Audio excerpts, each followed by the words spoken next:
Halo semuanya, sekarang saya kedatangan tamu spesial bernama Just No Limit ya. Siapa Nah, Just No Limit? Simak selanjutnya.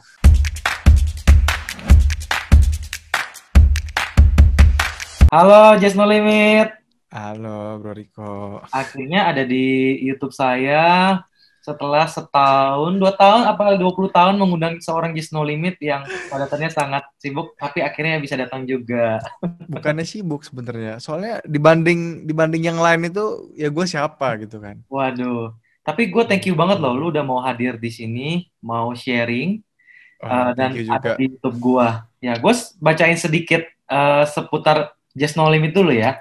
Jadi di sini Siap, siap. Just No Limit atau disebut sebagai Tobias Justin adalah seorang gamer profesional dan influencer lahir di Jakarta 5 Februari 1996 atau 24 tahun sekarang. Nah, saat ini Just No Limit sudah pernah membeli sebuah mobil Ferrari California berwarna merah samaan belinya dan Lamborghini Aventador. Oh, ini gue belum punya. Oke.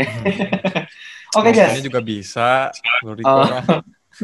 Gue mau nanya dulu, Jess. Gue penasaran Ya. gini.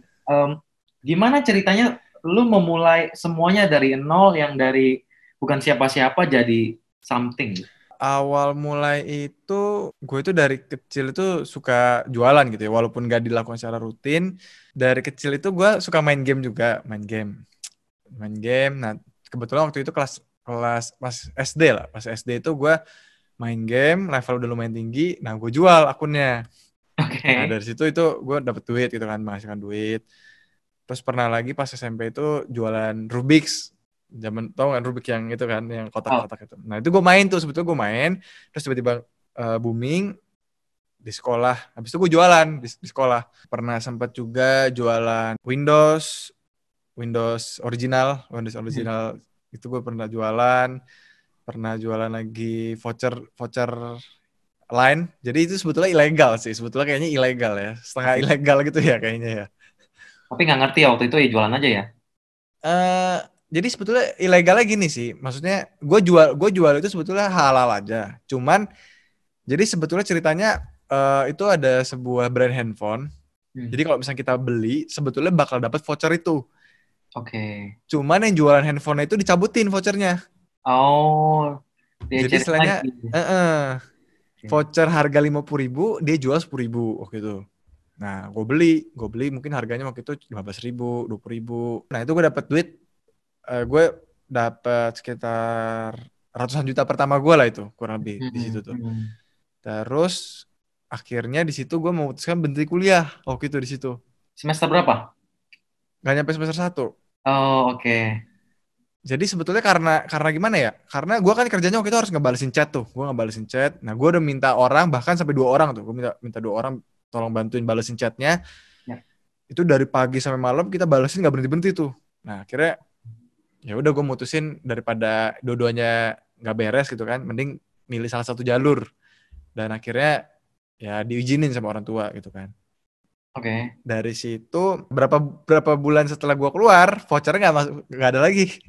Loh, bisnis hancur dong. Iya, langsung tuh kan bingung mau ngapain ya. Oh, Terus sempet gue ikut seminar Pak Tung, tahu kan seminar Pak Tung tuh. ya, patung. Seminar Pak Tung Dosa Waringin.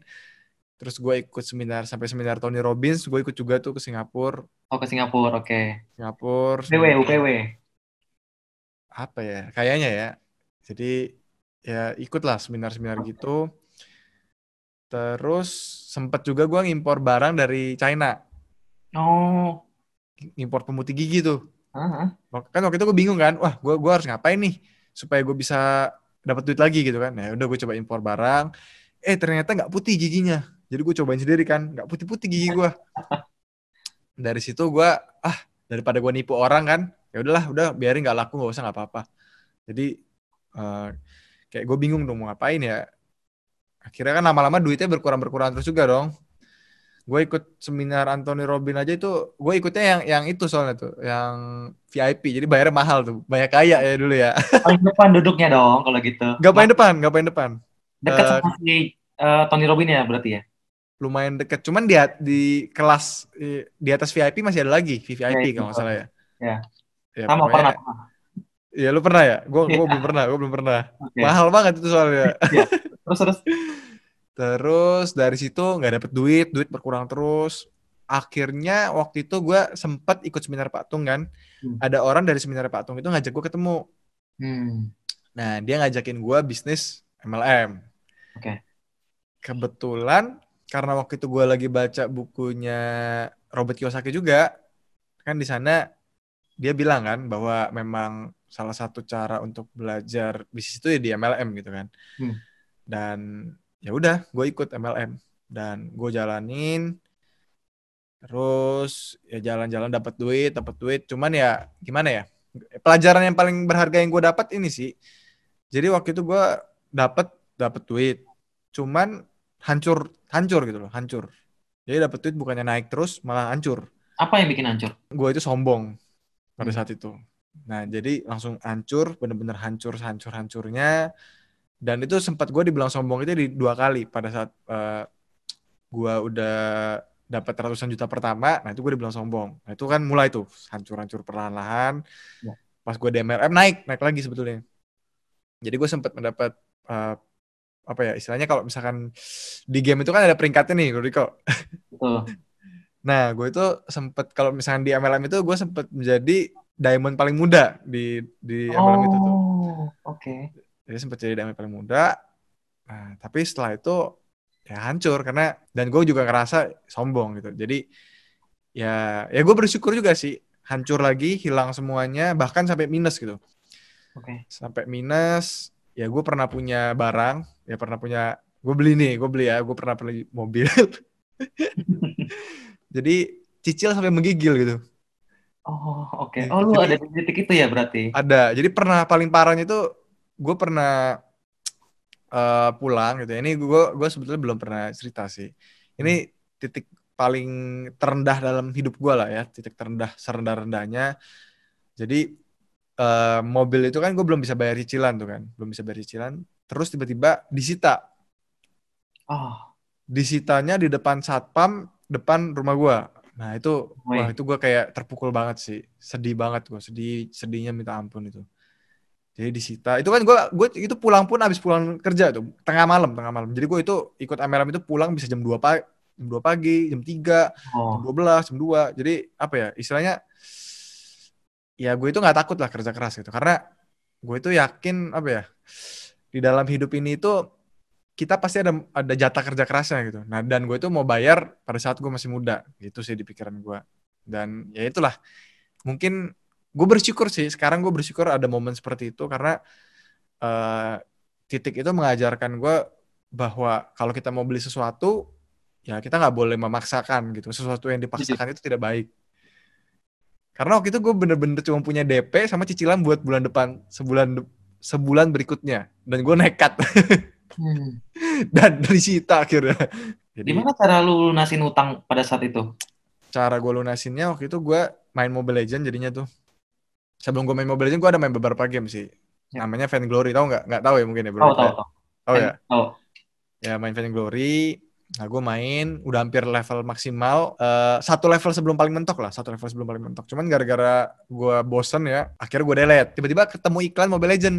Nah, gue download, gue install. Jadi sebetulnya Mobile Legend itu udah berapa kali gue download install dan ya akhirnya nggak tahu kenapa gue main terus sempat sebetulnya di satu titik itu gue ditawarin buat jadi kerja di kantor gitu kerja di kantor jadi kebetulan upline gue di MLM itu dia itu salah satu bosnya gitu ya bosnya di tempat les bahasa Inggris Hmm. ada di mall-mall lah ada di mall-mall pokoknya nah gue tuh disuruh masuk sana sama mak gue kebetulan kan mak gue juga ikut bantuin di MLM-nya jadi kenal juga sama upline gue ini Oh, nah terus ya dia udah baik banget sih maksudnya dia udah nge ngebiarin gue untuk training di sana cuman nggak tahu kenapa ya gue itu hati gue itu kayak gue itu wah nggak gue ini bukan gue nih kayak gimana ya kayak enggak deh kayak ada yang kurang cocok lah ada yang kurang cocok juga dan akhirnya baru training beberapa hari sebelum masuk kerjanya gue berhenti oh, oke. padahal duit gue 20.000 jadi ya udah gue di rumah main habis itu nah sempat pertama kali gue dapat duit itu dari ngejoki sebetulnya Oh, jadi udah mulai main game, dapat duit dari joki itu. Ngejoki Mobile Legend. Jadi gue Oke. mainin akun orang, Ya, dibayar. oke. Ketika mereka naik level, gue dibayar. Di situ tuh, gue mainin. Cuman memang apa ya, gue ini orangnya suka belajar gitu. Gue orangnya suka belajar, gak suka berhenti di satu titik gitu ya. Kalau dulu itu joki itu ternyata, kalau di luar negeri, kebetulan gue punya temen itu, waktu itu orang luar negeri juga. Jadi ada satu squad, ya bisa dibilang waktu itu squad itu paling kuat lah. Squad itu paling kuat, gue salah satu di dalamnya. Dan ada orang Singapura, Indonesia, Filipina. Nah, terus mereka itu juga ngejoki.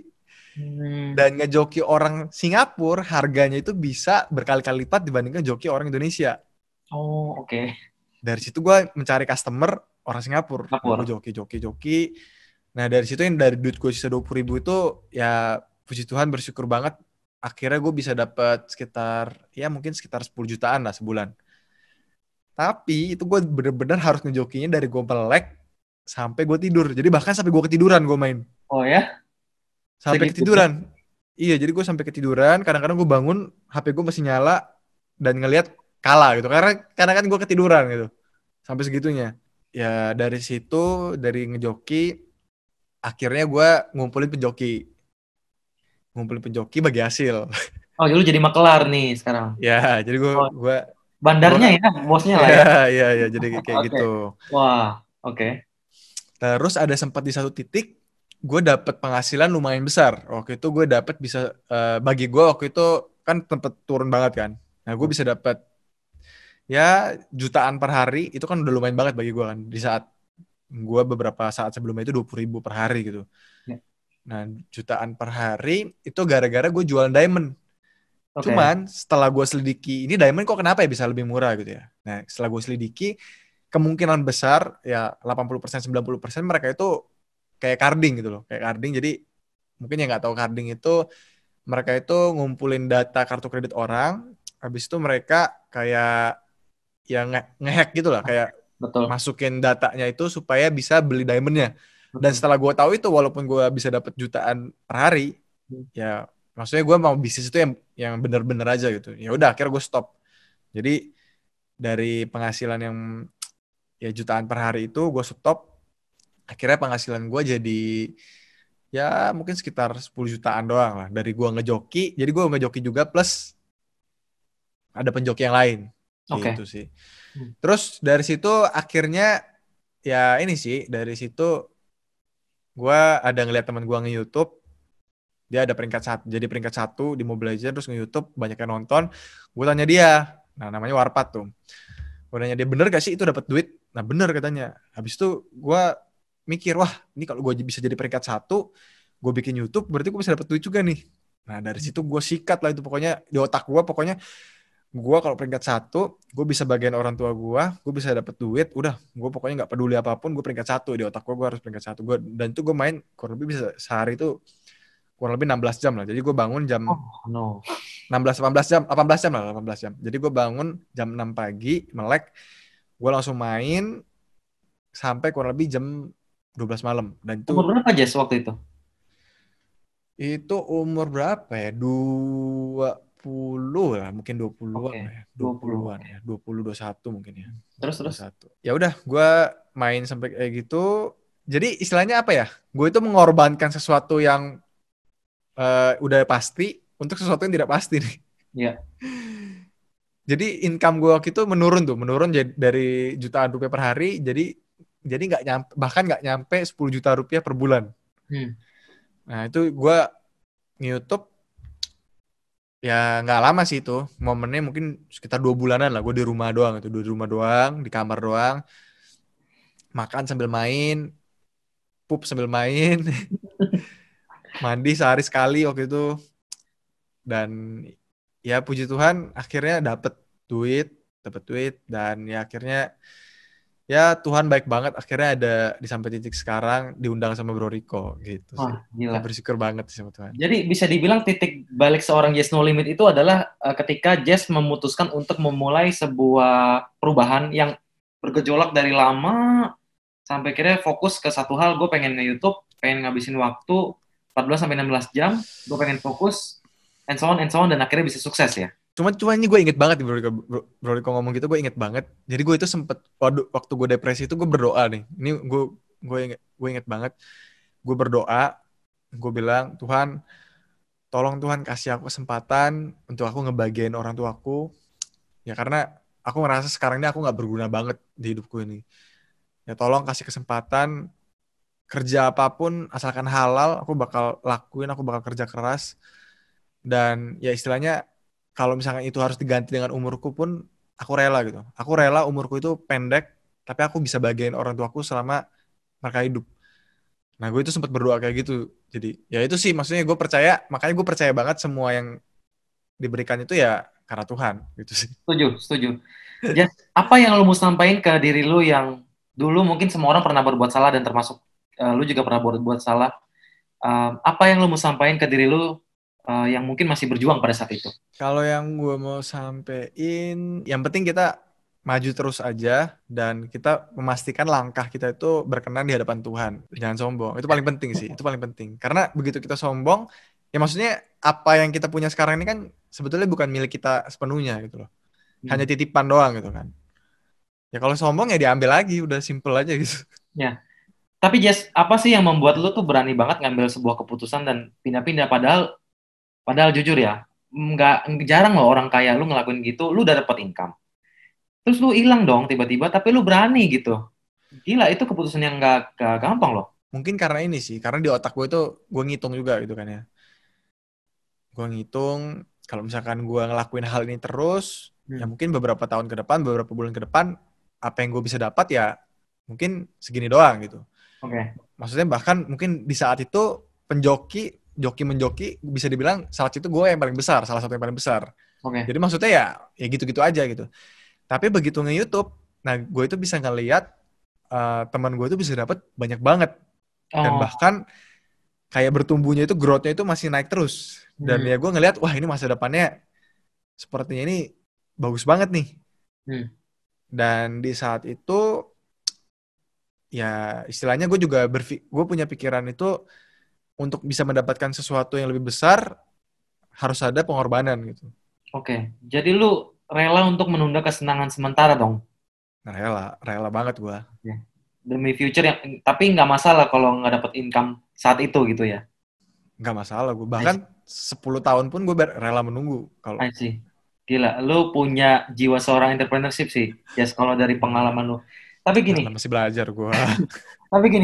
dari cerita perjuangan lu 14 sampai 16 jam bekerja, kemudian ini kan bukan suatu hal yang bisa dibilang ini semata hiburan dong, tapi ada proses di dalamnya. Eh, Hmm, dan lu kan pernah gagal dong. pernah. Nah, gimana cara lu bisa bangkit dari kegagalan yang lu alami gitu? Kan lu bisa aja mutusin untuk udahlah, gue kerja aja nggak mau lanjutin. Ngapain kayak gini? Wah gila, gue nggak mau berkorban.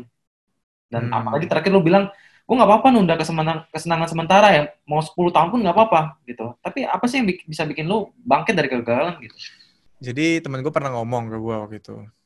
Impian hidup dia itu nggak pengen ketika, ya maksudnya dia bilang orang tua kita kan masa hidupnya nggak ada yang tahu sampai berapa gitu kan. Hmm. Ya maksudnya kalau di Alkitab itu kan gue baca Ya. dibilang 70 sampai 80 tahun. Hmm. Tapi banyak temen gue juga yang orang tuanya nggak nyampe umur segitu udah dipanggil gitu. Oh, oke.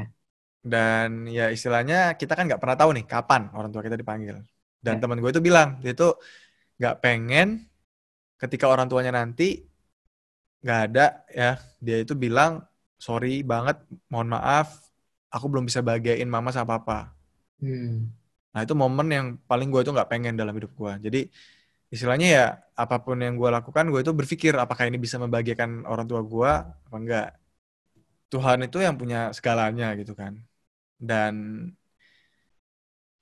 ya sekarang itu gue sebetulnya cuma berdoa supaya apa ya, terjadilah padaku menurut kehendakmu. Udah gitu doang sih. Hmm.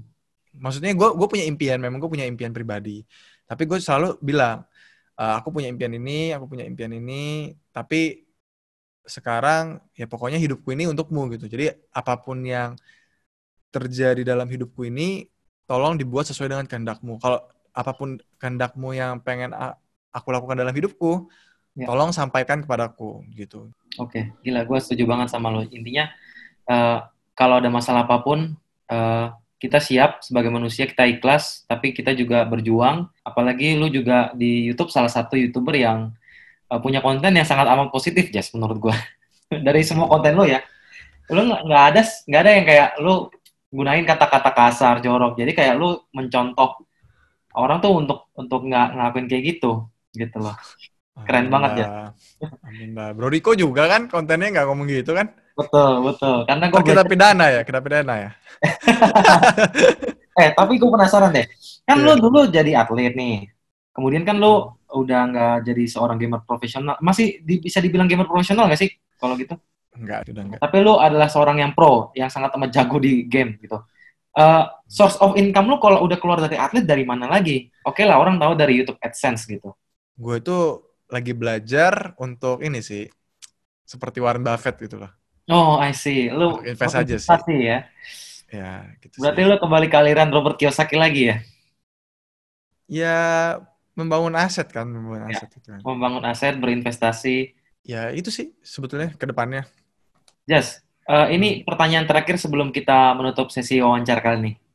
Apa pesan lu untuk anak-anak muda sekarang yang mungkin sekarang sedang menata karirnya, baik itu dia menjadi, gue pengen banget jadi YouTuber, jadi influencer, jadi seorang pengusaha.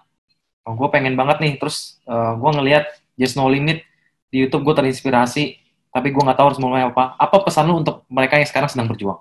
Pesan untuk mereka yang sedang berjuang, jadi ya gue juga sedang berjuang gitu ya. Jadi kita jangan bekerja itu sebetulnya untuk apa sih, kalau yang gue pelajari ya. Tapi bekerja untuk siapa gitu loh. Bekerja untuk siapa, ya, dan pasti kan mungkin kalau misalnya kalian masih punya orang tua atau punya saudara, ya kalian harus memberikan yang terbaik lah untuk mereka. Jadi kalau misalnya ketika kalian lelah, ketika kalian belum berhasil, kalian ingat mereka, pasti kalian bakal semangat lagi. Jadi ya ini sih, pokoknya bekerja harus disertai tanggung jawab, dan kita harus menemukan ya visi kita, misi kita ke depannya itu apa. Karena kalau misalnya disertai passion doang, ya bakal ada satu titik di mana ketika kalian merasa sudah cukup dan kalian sudah malas-malesan kerjanya. Setuju. Betul. Oke, kalau gitu. Jess, terima kasih buat sharingnya. Terima kasih banget udah mau berbagi cerita juga. Dan teman-teman terima kasih juga yang menonton video ini sampai habis. Teman-teman, kalau mungkin di pengusaha jarang yang nonton game, ini teman-teman bisa subscribe juga channelnya Just No Limit, Instagramnya. Teman-teman semua yang sudah nonton sampai habis, jangan lupa untuk like, komen, share, dan terakhir subscribe video ini untuk mendapatkan video berikutnya. Saya Rico dan Jess, sampai jumpa. Thank you, Rico.